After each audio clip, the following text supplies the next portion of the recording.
को प्राण प्रतिष्ठा हुई, भव्य कार्यक्रम हुआ और इस दौरान देश दुनिया से अलग अलग जगहों से लोग इस अद्भुत कार्यक्रम के साक्षी बने। उसी में मौजूद थे मौलाना। एक मौलाना इस दौरान जब पहुंचे तो देखिए कैसे उनके खिलाफ अब फतवा जारी कर दिया गया है। ऑल इंडिया इमाम ऑर्गेनाइजेशन के अहम इमाम उमर अहमद इलियासी के खिलाफ फतवा जारी किया गया है। ऑल इंडिया इमाम ऑर्गेनाइजेशन के प्रमुख इमाम को राम मंदिर जाना कहीं ना कहीं ये कहा जा सकता है भारी पड़ गया।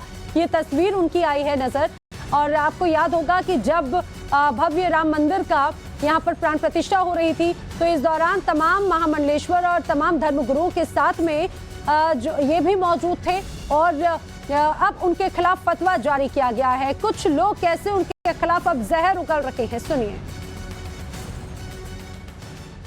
वो तमाम देश भर के इमामों के माध्यम से मेरे पास अलग अलग जगहों से फतवा आना शुरू हो गया था। क्योंकि उन्होंने ये इसमें मेरा एक नंबर है, मेरा मोबाइल का नंबर उन्होंने इसमें ये मेंशन कर दिया है अपने फतवे के अंदर, जिसमें उन्होंने साफ तौर पे मेरा नंबर जाहिर करके तमाम पूरे देश के लोगों को मेरा नंबर दे दिया, इमामों को दे दिया, ये फतवा जारी कर दिया। उनसे इन्होंने कहा है कि ये माफ़ी मांग लें, मेरा बायकाट कर रहे हैं और मुझसे उन्होंने कहा है कि आप जो है इस्तीफ़ा दें वरना आप अपना अंजाम सोच लें। इसमें उन्होंने 4 बिंदु इसमें बुनियादी हैं, 4 बिंदु इसमें बुनियादी हैं। एक बिंदु उनका ये है कि आप प्राण प्रतिष्ठा में क्यों गए, आप चीफ इमाम हैं, आपको जाने का अधिकार ही नहीं है, आप इसलिए आप पर कुफ्र का फतवा जारी होता है। दूसरा बिंदु उन्होंने ये दिया है कि आपने इंसानियत को धर्म से ऊपर कर दिया है, ये आपका गुनाह है, इसलिए आप पर फतवा जारी होता है।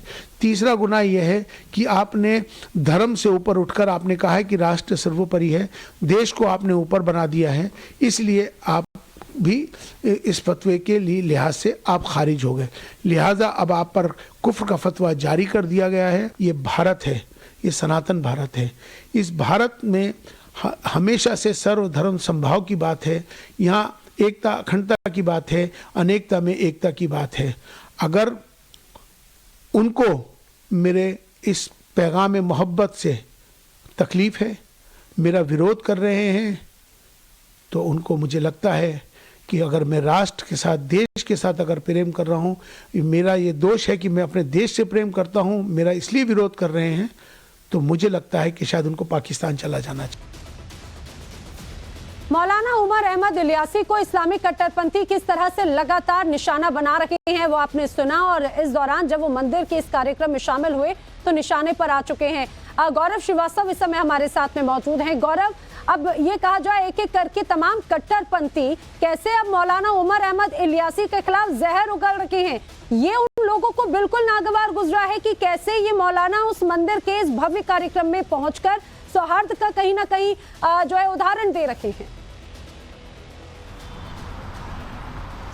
बिल्कुल, देखिए, प्राण प्रतिष्ठा के समारोह में तमाम धर्म के लोग शामिल हुए थे, लेकिन जाहिर तौर पर ऑल इंडिया इमाम ऑर्गेनाइजेशन के जो चीफ हैं इमाम उमर अहमद इलियासी, उनको धमकी भरे मैसेजेस और कॉल होने का उन्होंने दावा किया और उन्होंने कहा कि उनको फतवा जारी हुआ है।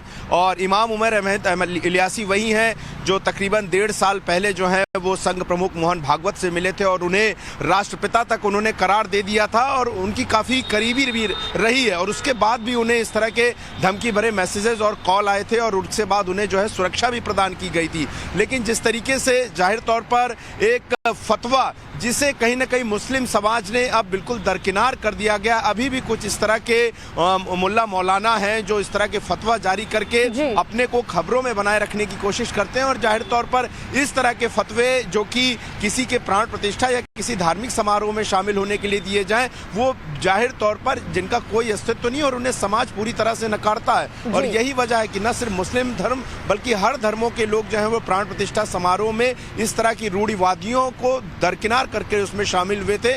और जाहिर तौर पर अब इस तरह के जो फतवे और धमकियां मिल रही हैं, इसमें जाहिर तौर पर पुलिस भी जांच कर रही होगी। लेकिन फिलहाल उमर अहमद इलियासी का यही दावा है कि उनके खिलाफ न सिर्फ फतवा जारी हुआ है बल्कि उनको धमकी भरे मैसेजेस और फोन कॉल भी आ रहे हैं। धमकी मिल रही है, फतवा जारी किया गया है और ऐसे कट्टरपंथियों को ये बात बहुत ज्यादा चुभ रही है कि कैसे